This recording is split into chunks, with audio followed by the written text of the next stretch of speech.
नमस्कार, मैं GS Kanawat future maker पीड़ितों के लिए आज माननीय सुप्रीम कोर्ट से एक सहानुभूति की एक अच्छी खबर आई है जो आप सभी लोगों से शेयर करना चाहता हूं। सुप्रीम कोर्ट में सभी पीड़ितों ने मिलकर जो रिट लगा रखी है, याचिका पेश कर रखी है, उसमें पीठ के सदस्यों ने आपसी विचार विमर्श करने के बाद पीठ के एक न्यायमूर्ति जो राव पीठ के सदस्य हैं,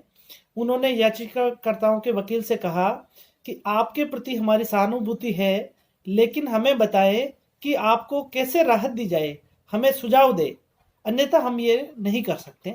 तो उन्होंने सुप्रीम कोर्ट के जो आपके जो रिट पेश कर रखी है, उन्होंने वकील साहब से निवेदन किया कि इस केस में चूंकि काफ़ी एफआईआर हो चुकी है, काफ़ी केस अलग अलग जगह पर अलग अलग स्टेट में चल रहे हैं, तो उन सभी याचिकाओं को अगर एक जगह भी अगर इकट्ठी कर दें तो भी इस केस में किसी प्रकार की राहत नहीं मिल सकती है। तो इसमें राहत किस प्रकार मिल सकती है वो आप हमें बताएं, ऐसा सुप्रीम कोर्ट का कहना है।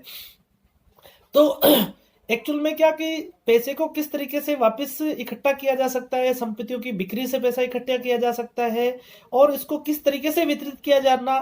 चाहिए या किससे वितरित किया जा सकता है, ये काम चूंकि सुप्रीम कोर्ट का नहीं है। मैंने पहले भी कई जो स्थानीय वकील है या स्थानीय जो लीडर है या जो फ्यूचर मेकर पीड़ितों का जो प्रतिनिधित्व कर रहे हैं, चूंकि मैं कानून की थोड़ी समझ रखता हूं, तो मैंने इस चीज को पहले भी काफी अच्छी तरीके से समझाया था कि सुप्रीम कोर्ट से इस तरीके की मदद नहीं हो सकती है। तो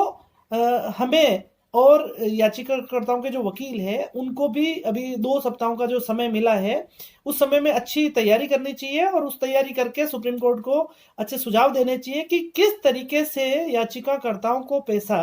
जो है वापस उनको सही तरीके से मिल सकता है। क्योंकि इसमें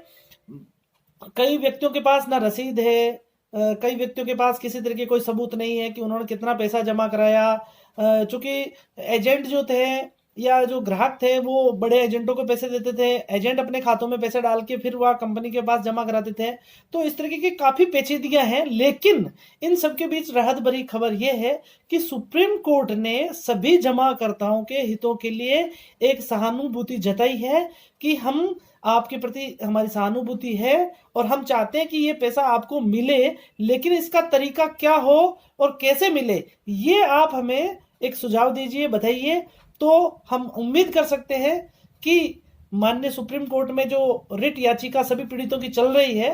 इन याचिकाओं से और इस निर्णय से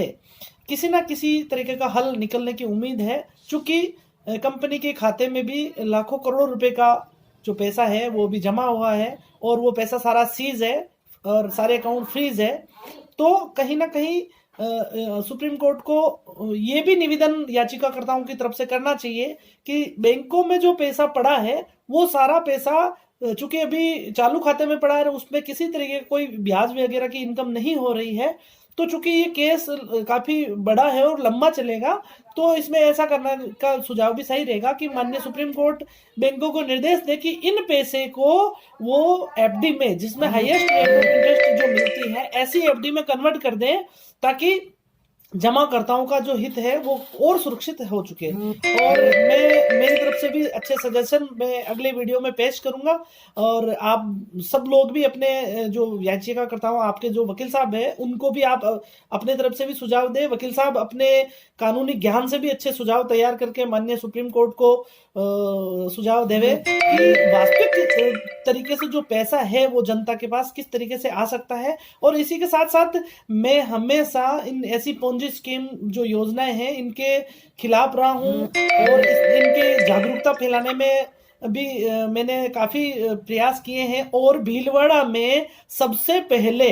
जो फ्यूचर मेकर के खिलाफ जो आवाज उठाने वाला था वो मैं ही था, और माननीय स्थायी लोक अदालत में मैंने ही इसमें परिवाद पेश किया था कि ये इस तरीके की पोंजी स्कीम्स है और ये कोई ट्रेडिंग बिजनेस नहीं है, ये सिर्फ मनी लॉन्ड्रिंग है। और उस मनी लॉन्ड्रिंग को और मेरी दलीलों से माननीय अदालत के सहमत होने के बाद भीलवाड़ा से ही सबसे पहले